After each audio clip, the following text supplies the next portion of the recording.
नाज़रीन गिरामी अस्सलामु अलैकुम वरहमतुल्लाहि वबरकातुहू। सीधी बात के ताज़ा तरीन प्राइम टाइम में आप लोगों का इस्तकबाल है। नाज़रीन गिरामी, मैं अंसार अज़ीज़ नदवी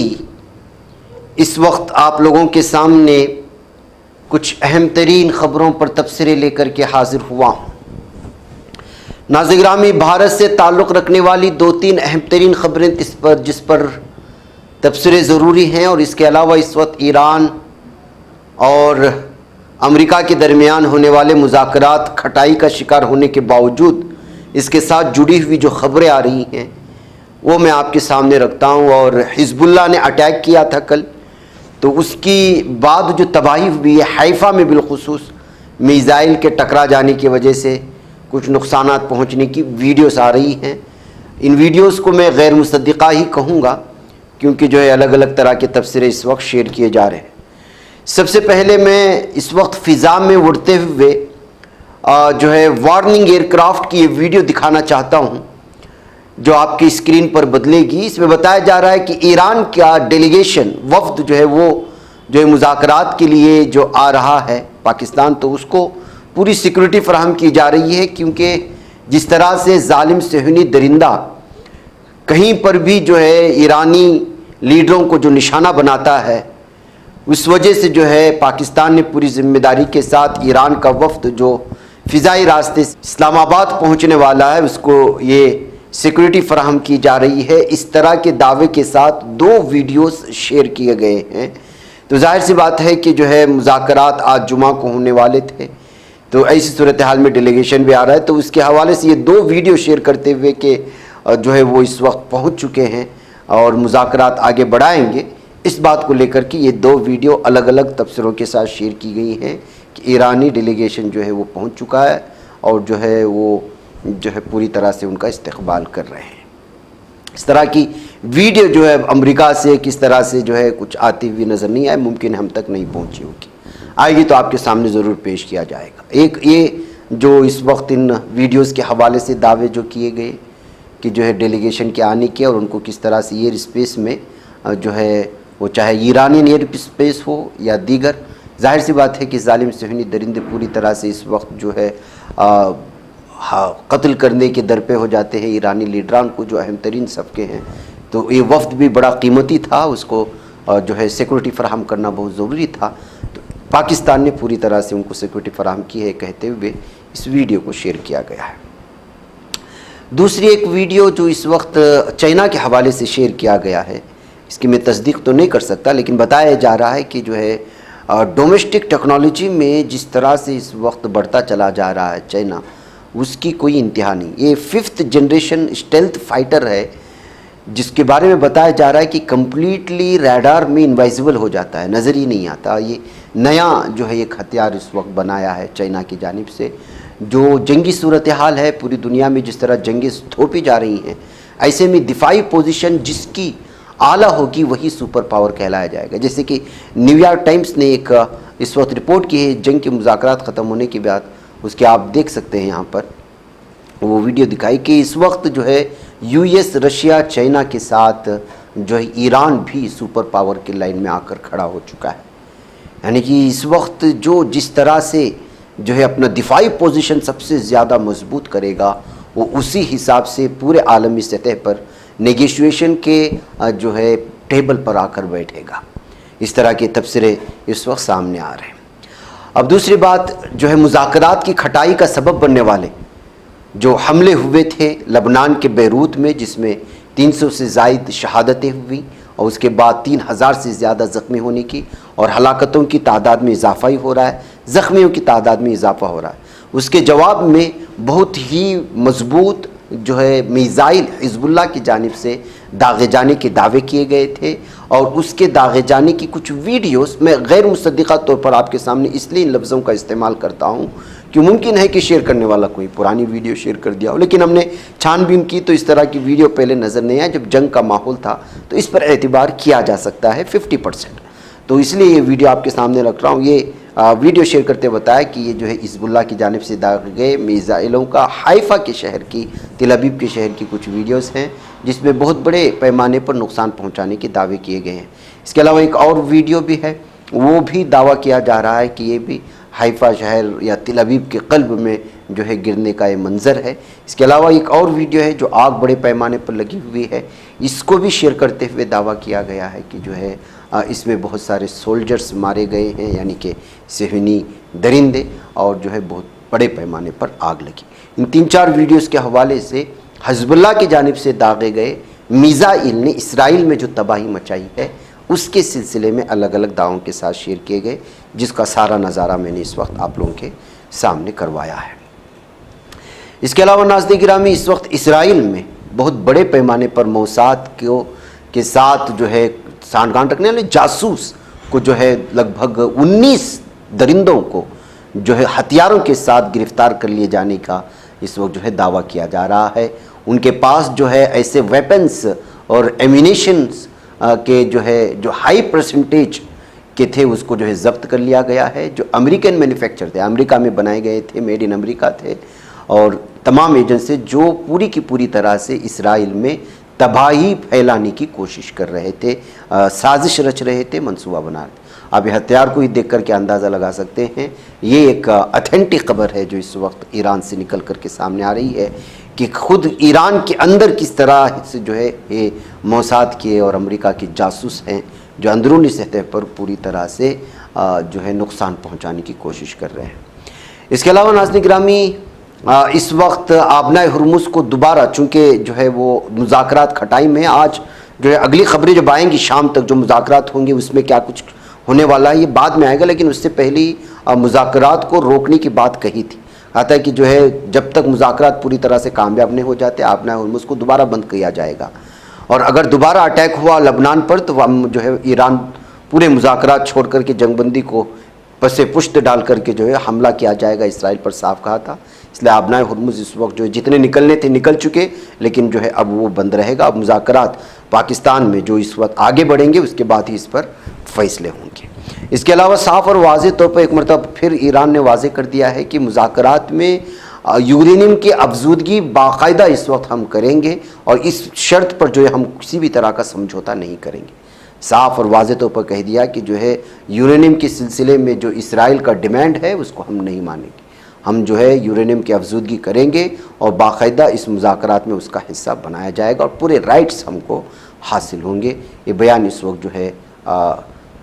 ईरान की तरफ से आया हुआ है। इसके अलावा नाज़रीन गिरामी, डिफेंस मिनिस्टर ख्वाजा आसिफ जो पाकिस्तान के, उन्होंने इस वक्त पूरी तरह से इसराइल को जो है तनकीद कर रहे हैं, लगातार तनकीद कर रहे हैं, और बोल रहे हैं कि एक तरफ जो है पाकिस्तान इस्लामाबाद में मुज़ाकरात जारी हैं, अमन की बात चल रही है, और ये दरिंदे जो है लबनान में मासूम मुसलमानों पर हमला कर रहे हैं। इन्होंने पहले गाज़ा को तबाह किया और लबनान को तबाह करने के पीछे पड़े हुए हैं, और उन्होंने साफ़ और वाज़ेह तौर पर कहा कि जो है ये कैंसर स्टेट है जो फ़िलिस्तीनी ज़मीन पर जो है पूरी तरह से कब्ज़ा किया हुआ है, इसको पूरी तरह से हटा देना चाहिए और इनको जो है जहन्नम भेजा जाना चाहिए। यूरोपियन ज्यूस जिन्होंने जो है इसको फ़िलिस्तीन की ज़मीन पर इन दरिंदों को ला करके बसाया है, उनको ख़त्म करने का और इस कैंसर को ख़त्म करने का वक्त आ गया है। यानी कि पाकिस्तान इस वक्त पहली मरतबा इसराइल को लेकर के सख्त मौक़िफ़ अपनाते हुए नज़र आ रहा है। ज़ाहिर सी बात है मुज़ाकरात को नाकाम करने की पूरी कोशिश हुई थी और जो है लबनान पर फौरी तौर पर हमले किए गए थे। तो एक मुल्क जिसमें जो है अमन की बात करने के लिए पूरी तरह से कोशिशें कर रहा हो, ऐसे में तीसरा मुल्क अगर तबाही मचाता है तो मतलब ये है कि वो अमन और नहीं चाहता और उस मुल्क को भी बदनाम करना चाहता है। तो इसी के चलते जो है इस वक्त पाकिस्तान इसराइल को लेकर सख्त मौक़िफ़ इख्तियार किए हुए है। ये बातें इस वक्त सामने आ रही हैं। दूसरी जो अहम तरीन ख़बर इस वक्त सामने आ रही है नाज़रीन गिरामी, प्रिस्टीन फ़ाइल में जो दरिंदगी की हदें, हैवानियत की हदों की वो एक फ़ाइल्स है जो पूरी दुनिया के सामने बहुत बड़े बड़े नेता और ट्रंप ख़ुद इसमें शामिल है और हमारे जो है कई सारे लीडरान के नाम उसमें शामिल हैं। ऐसे में एक तस्वीर इस वक्त बड़े पैमाने पर वायरल हो रही यूरोपियन ममालिक में कि जो है ट्रंप की बीवी भी पिस्टेन फाइल्स की जो है उसमें भी उसका किरदार है, जिसको मिलानिया ट्रंप कहा जाता है, और जो है $22,500 पर वो बिक चुकी थी, या जो कुछ भी आप कह सकते हैं। तो है इस तरह की चीज़ें कि इल्ज़ाम के साथ इस वक्त बहुत सारी चीज़ें पेश की जा रही हैं। तो इससे आप साफ़ और वाज़ेह तौर पर अंदाज़ा लगा सकते हैं कि इस वक्त दुनिया के अहम तरीन ममालिक के मेन अहम तरीन ओहदों पर ऐसे दरिंदे फाइज हो चुके हैं, बैठ चुके हैं, और ये पूरी बागदौड़ उनके ऐसे लोगों के हाथ में हो चुकी जो ना इंसानियत को हमसे जो शर्म व बेहया की सारी हदें पार करते हुए जो है ये लोग दरिंदगी की वो जो एक इंसान सोचने और तसव्वुर करने में भी शर्म महसूस करे, उस तरह की चीज़ों में मुलव्वस अफराद के हाथ में इतने इतने बड़े ममालिक की चीज़ें आती हैं। वो ख़ुद को बचाने के लिए मासूमों के साथ किस तरह से दरिंदगी कर रहे हैं, ये हालिया हम लोगों के सामने मिसाल है। इसके अलावा नाज़रीन गिरामी, इस वक्त जो है एक अहम तरीन तस्वीर हमारे पास आई है, और मैं इसका ऑथेंटिकेशन के सिलसिले में कोई आपको 100% तस्दीक तो नहीं दे सकता, लेकिन इसका जो दावा किया जा रहा है उसकी सिलसिले में आपको ज़रूर जो है तफसीलात सुनाऊंगा कि जिबूती में, जो कि यूएस का बहुत बड़ा कम्युनिकेशन बेस था, उसको यमन के ड्रोन ने, जो लॉन्ग रेंज ड्रोन था, वो हमला करके वहाँ पर जो है तबाही मचाया है। आप अंदाज़ा नहीं लगा सकते कि ये जो कम्युनिकेशन बेस है यूएस का, ये किस कदर अहमियत का हामिल था। ये बताया जाता है कि जो है पानियों में सिक्योरिटी ब्रीच और सिक्योरिटी के सिस्टम को मजबूत बनाने में ये कम्युनिकेशन बेस जो बहुत ज़्यादा अहमियत का हामिल था, और ये बहरे हिंद और बहरे अहमर के दरमियान से कमांड और कंट्रोल का काम और सिस्टम यहाँ से अपनाया जाता है, कहा जा रहा है, जिसके चलते इस पर इस वक्त जो है ड्रोन के ज़रिए से यमन की जानिब से भेजे गए हमले के बाद इसको लेकर के अलग अलग तरह के इस वक्त दावे किए जा रहे हैं कि वाकई में यमन के पास इतना जो है लॉन्ग रेंज वाला ड्रोन है, और क्या वाकई में इस अहम तरीन हिस्से को हमला करने में वो कामयाब हुआ। इसको लेकर के इंटरनेशनल मीडिया में अलग अलग तरह की तबसरे भी शुरू हो चुके हैं। नाज़रीन गिरामी, इस वक्त कनाडा से एक वीडियो आ रही है ईरान के जो है हवाले से। आप जानते हैं कि ईरान की हिमायत में इस वक्त लगातार यूरोपियन ममालिक में भी जो है एहतिजाजात और उसके जश्न के अलग अलग तरह की वीडियोस हैं। बताया जा रहा है कि ये जो है कार का जुलूस निकाला गया था कनाडा में, जिसके अलग अलग तबसरे इस वक्त सामने आ रहे हैं। उधर नाज़रीन गिरामी, इस वक्त इसराइली ऑयल टैंकरों को आबनाए हुर्मुज़ से गुजरने की इजाज़त नहीं है, ये ईरानी रुकन पार्लियामेंट ने एक बयान जारी किया था, लेकिन उसके बाद दीगर तमाम ऑयल टैंकर्स को भी रोक दिया गया, जिसकी मैंने इसकी तफसीलात आपके सामने रखी है। आबनाए हुर्मुज़ पर कशीदगी के दौरान ट्रंप की फिर से ईरान को सख्त वार्निंग जारी करने की बात सामने आई है। तेहरान का ईरान और इसराइल पर जवाबी दबाव भी इस वक्त सामने आया है। अमेरिकी सदर डोनाल्ड ट्रंप ने ईरान को तेल बरदार जहाज़ों से मुबैना तौर पर फीस वसूल करने, उनकी आमदोरफ्त महदूद करने पर सख्त वार्निंग दी। ईरान ने भी अमेरिका पर दबाव डालते हुए इसराइल को सिफारती अमल मुतासिर करने से रोकने का मुतालबा किया है। यानी अगर आप आबनाए हुर्मुज़ से तमाम कश्तियों को बआसानी मुज़ाकरात के तहत गुजारने को चाहते हैं, तो फिर आपको भी जो है इसराइल को कहना होगा कि वो लबनान पर हमला करने से रोके और इस तरह की चीज़ें। तो जाहिर सी बात है कि जो है ले दे का मामला है। अगर आप जो है इस पर मुज़ाकरात की बात करेंगे, उस पर अमल नहीं करेंगे और ममालिक पर हमला करते रहेंगे, फिर भी जंगबंदी का राग अलापता रहेंगे, तो फिर आपकी भी गर्दन मरोड़ी जाएगी। ये ईरान का कहना है। उधर पाकिस्तान पर अब रूस भी मेहरबान हुआ है और उसने जो है बहुत सारी जो पाबंदी थी उसको हटा डाला है, और बहुत सारी जो है चीज़ें इस वक्त जो है आसानियाँ पैदा करने की कोशिशें हो रही हैं। इस्लामाबाद और पाकिस्तान नाज़रीन गिरामी इस मौके पर जो जंगबंदी के मुज़ाकरात में कामयाबी के साथ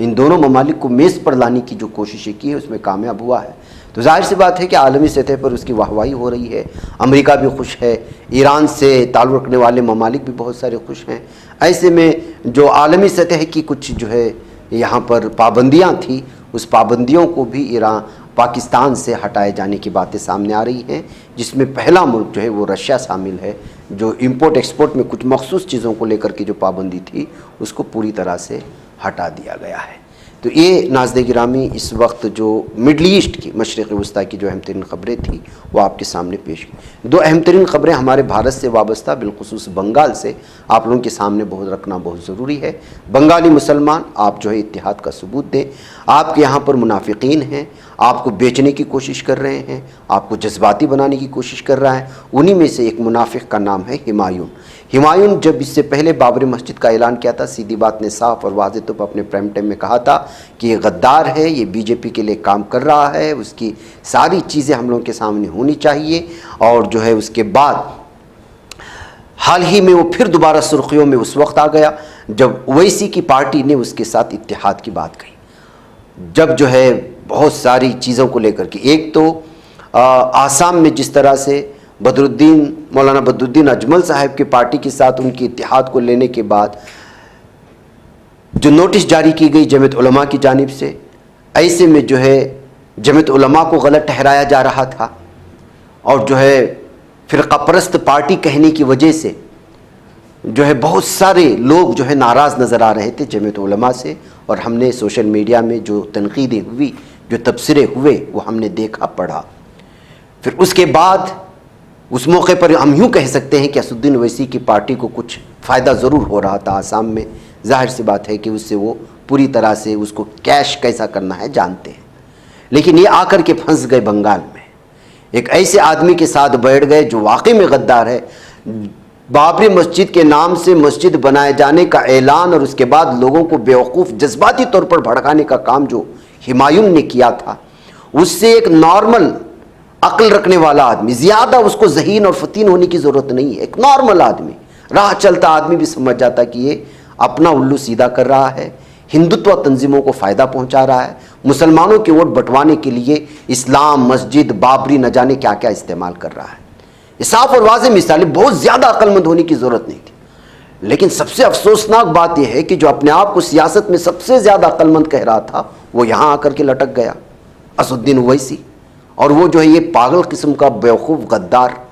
जो हिंदू मुस्लिम कह करके मुसलमानों को जज्बात मिला करके वोट बंटवा करके ममता बनर्जी के ख़िलाफ़ एक साजिश रच रहा था, वो जो है पूरी तरह से कामयाब होता। मगर अल्लाह ताला ने इसकी इस मुनाफिकत को लोगों के सामने ला दिया। उस वीडियो में, जो वीडियो इस वक्त आप देख रहे हैं, इसमें दरिंदा कबूल रहा है कि किस तरह से 1000 करोड़ रुपये बीजेपी से लेकर के टीएमसी को हराने का मंसूबा बनाया गया था। नाज़रीन गिरामी, इससे हट कर के एक लफ्ज़ में इस्तेमाल करूँगा, शायद उससे बहुत सारे लोगों को जो है मुमकिन है कि मुखालिफत हो, लेकिन मुझे महसूस होता है कि सबसे ज़्यादा गद्दार अगर मुनाफिकीन की तादाद कहीं है तो वो हम मुसलमानों में है। ये छोटे बड़े पैसों को हर एक के लिए जो है और वो बिकने के लिए तैयार हो जाते हैं। कोई सीट के लिए बिकने के लिए तैयार हो जाता है, कोई किसी के हसद की वजह से।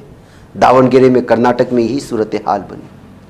यहाँ कोई कुर्सी के लिए बिक गया, कोई फ्यूचर में कुछ मुझे मिनिस्ट्री मिलेगी उसके लिए बिक गया, कोई जो है अपना उल्लू सीधा करने के लिए बिक गया, कोई पार्टी की चापलूसी करने के लिए बिक गया। पूरे भारत में वाहिद मुस्लिम कौम है जो हर एक के लिए खुश करती है और ख़ुद मांग मांग करके खाती है। अभी हाल ही में एक वीडियो वायरल हुई, एक चैनल में आपने देखा होगा, एक खातून कह रही है कि भाई मुझे अब पैसा जो देगा मैं उस पार्टी को पैसे वोट डाल रही हूँ तो नहीं डालूंगी। लेकिन उस खातून, मुस्लिम खातून का एक जुमला बड़ा ये है कि भाई अभी जो मिला मिला, उसके बाद कुछ करने वाले नहीं, अपनी बीवियों के साथ आराम करेंगे अपने अपने कमरों में जाकर के। एक सख्त अल्फाज उस खातून ने, बुरकापोश खातून ने दावणगेरे की उस इंतखाब में इस्तेमाल किया। लेकिन हकीकत है मुस्लिम लीडरान पर मुसलमान ही क्यों यकीन नहीं करता? क्योंकि उसका इस्तेहसाल करता है, वो इत्तेहाद के नाम पर उसको लूटता है, बेवकूफ़ बनाता है। ऐसे में कुछ संजीदा लोग, कोई असदुद्दीन ओवैसी की तरफ देखते हैं, कोई मौलाना बदरुद्दीन अजमल की साहिब देखते हैं, कोई एसडीपीआई की जानिब देखते हैं, कोई एमआईएम की जानिब देखते हैं, कोई अपने आप को पेश करने की कोशिश करता है उसकी तरफ देखते हैं कि हाँ भाई हमारा मसीहा आ गया। बाद में जाके पता चलता है कि ये भी उन्हीं लोगों के कदम वो पैर दबा रहा है, चापलूसी कर रहा है, अपना उल्लू सीधा कर रहा है, या पहले कहीं कुछ गुनाह किया हुआ था, कुछ जराइम किया हुआ था, किसी को लूटा हुआ था, किसी की बैंक जो है किसी के पैसों को दबाया हुआ था और किसी के साथ गलत हरकत किया हुआ था, जिसकी चीज़ें उसके पास है, उस ब्लैकमेलिंग से बचने के लिए कौम का सौदा कर रहा है। ये इस वक्त भारत के हर रियासत में कुछ ना कुछ चेहरे निकल करके सामने आ जाएंगे जो किसी ना किसी नेशनल पार्टी से जुड़ी होंगे या अपनी ही पार्टी बनाएंगे या कुछ आज़ादी के नाम पर या मुसलमानों के लिए क़ियादत सियादत के नाम पर जज्बाती बना करके पागल और बेवकूफ़ बना रहे हैं। ऐसे में जाहिर सी बात है कि जो सियासत में सूझबूझ रखते हैं उनके बारे में सोच समझ करके फ़ैसला लेना बहुत ज़रूरी है। ऐसे में मैं ये कह सकता हूँ कि असदुद्दीन ओवैसी ने आसाम में जो फ़ैसला लिया वो सही था, लेकिन बंगाल में जो फ़ैसला लिया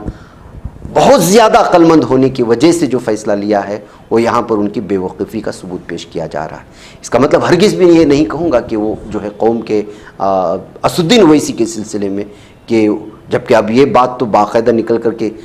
उनको जो बीजेपी की बी टीम कहा जाता है, जब इस तरह के मामले इस तरह के फ़ैसले होते हैं तो वहाँ ठप्पा लग जाता है कि हाँ भाई,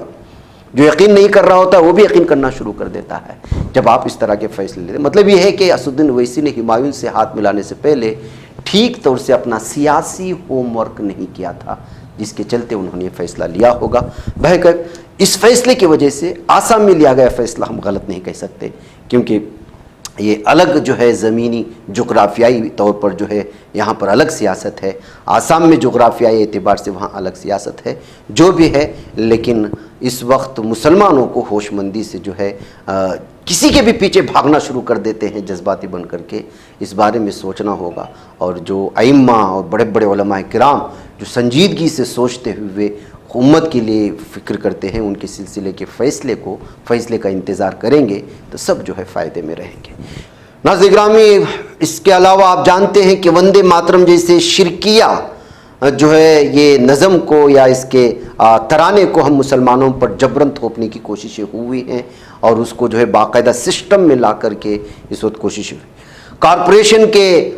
उस मीटिंग हॉल में जहाँ पर जो है बहस होने वाली थी, जिस खातून को आप इस वक्त देख रहे हैं ये अचानक वायरल हो गई। वजह उसकी ये है कि उन्होंने वंदे मातरम कहने से इनकार कर दिया, जबकि वो कॉरपोरेटर हैं। फौजिया अलीम शेख, उन्होंने जो है इसके बाद कि वो किस तरह से जो है अपने इलाके के मसाइल को लेकर के खड़ी हो गई थी, उसको दबाने के लिए वंदे मातरम के लफ्ज़ का इस्तेमाल किया गया। ये सारी कहानी वो इस वक्त सुना रही हैं, आप इसको सुने। मुझे इजाज़त दें। अस्सलाम वालेकुम रहमतुल्लाहि व बरकातुहू। आज इंदौर नगर निगम में बजट पर बहस होना थी, साथ ही 2 पार्षद प्रश्न थे मेरे जिस पर उन्हें चर्चा करना थी। एक था गंदे पानी से रिलेटेड कि सीएम हेल्पलाइन पर कितनी गंदे पानी की शिकायत है, और दूसरा बावड़ी में जो लोग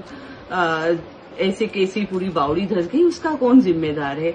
जिस तरह भगीरथपुरा में बहुत सारे लोगों की मृत्यु हुई और नगर निगम उसमें कसरवार ठहराया गया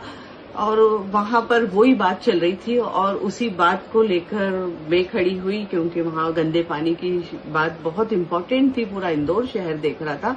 तो मुझको बोला गया कि आप वंदे मातरम गाएं, या वंदे मातरम के समय में नहीं थी। मैं आपकी जानकारी में दे दूं कि मैं पिछले 4 बार से पार्षद हूं, मुझे 20 साल कंप्लीट हो जाएंगे और मैं हर परिषद में टाइम पर पहुंचती हूं, चाहे वो शुरू से लेकर आखिरी तक हो, मैं पूरे टाइम बैठती हूं। साथ ही अगर आप वंदे मातरम की बात करें तो आर्टिकल 19(1) कहता है कि हमें कोई भी प्रेशराइज नहीं कर सकता, कोई भी मजबूर नहीं कर सकता कि हम वंदे मातरम गाएं। आर्टिकल 25 यही कहता है कि हम पर कोई प्रेशराइज या हम पे कोई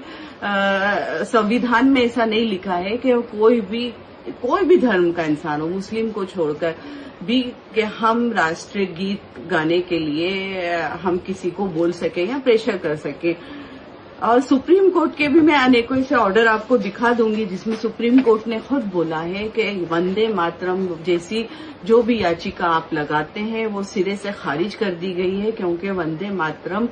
राष्ट्र गीत है और उसको गाने के लिए हम जबरदस्ती किसी की नहीं कर सकते। फिर भी मैं वंदे मातरम का पूरा आदर करती हूँ और हमेशा करती रहूंगी। और हिंदुस्तान हमारी गंगा जमनी तहजीब है, हमारे वहाँ सारे ही धर्म को उतनी ही